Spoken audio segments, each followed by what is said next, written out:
আপনার পোলা আমার রেখা আর একটা বিয়ে করে নিয়ে আসছে। ওই তোর আমি কইছি না তোর আমার ভালো লাগে না, যারে আমার ভালো লাগে না তারে নিয়ে আমি সারা জীবন সংসার কেমনে করুম? আমার সামনে যা তা কথা কবি না তুই। আমি এত কথা শুনতে চাই না। আমি পারুলের লোকে সংসার করতে পারুম না, ওরে আমার ভালো লাগে না, এই কালীরে আমার ভালো লাগে না।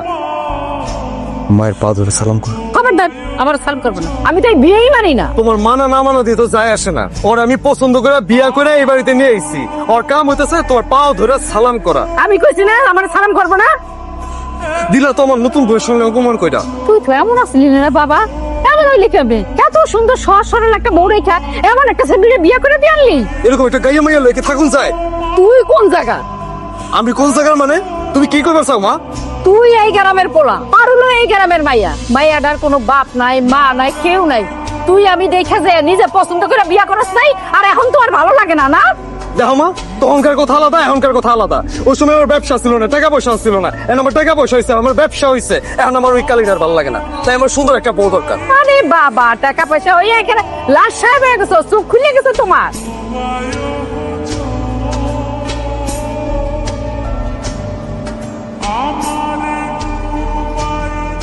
কি আমাকে হাত তুলছো? ওই বান্দি আমি না, বান্দি দেখছিস তুই।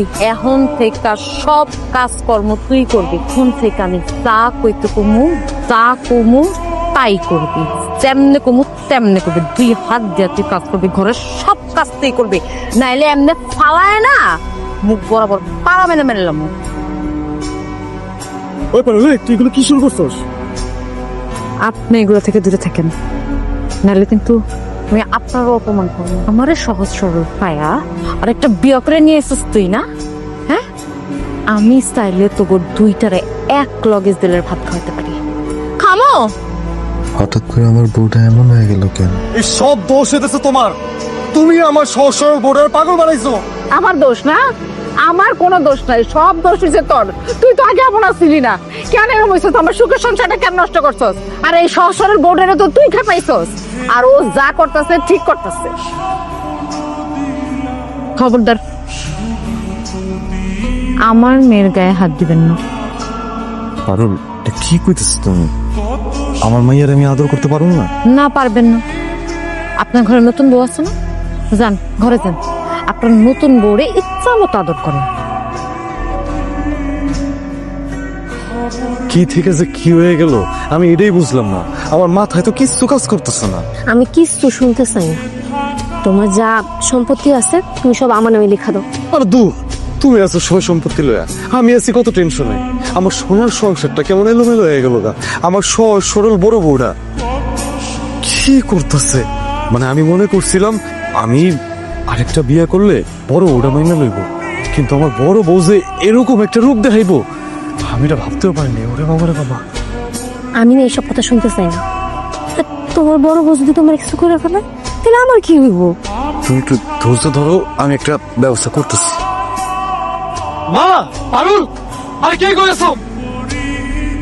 আরে বাবা, তো সর্বনাশ হয়ে গেছে। আমার আলমারি ভাঙ্গা, আলমারির ভিতরে যে আমার নতুন ব্যবসা টাকা রাখছি, আমার টাকা পয়সা তো কোনো কিছুই নাই। গয়নাগাটি যেগুলো ছিল ওইগুলো কই? গয়নাগাটি টাকা পয়সা কোনো কিছু নাই আলমারির মধ্যে, আলমারি তো ভাঙ্গা। কি আল্লাহ, আমার বোন যেমন একটা কাম করবো এটা কি আমরা কেউ বুঝছিলাম? বিয়া দেওয়ানের আগে কি আমার কাছে একবার আইছিলেন, জিগাইছিলেন? না মানে যে পরিবারের মানুষজনের এত টাকা পয়সার লোভ, সেই পরিবারের মেয়ে আর কেমন হবে? আমরা তো জানতাম বড় বউ রাজি আছে, এই জন্যই তো বিয়েটা দিছিলাম। আর রাখো মেয়ে তোমার ফালতু কথা। মকুলের মা আর মকুলের বউ যা কইছে ঠিকই তো কইছে। ওর বিয়ার একটা ঘটনা আসছে। আবার কি হয়েছে কও? নীলিমা আমার জামাইকে প্রত্যেক রাতে পাগল বানানোর ওষুধ খাইতো।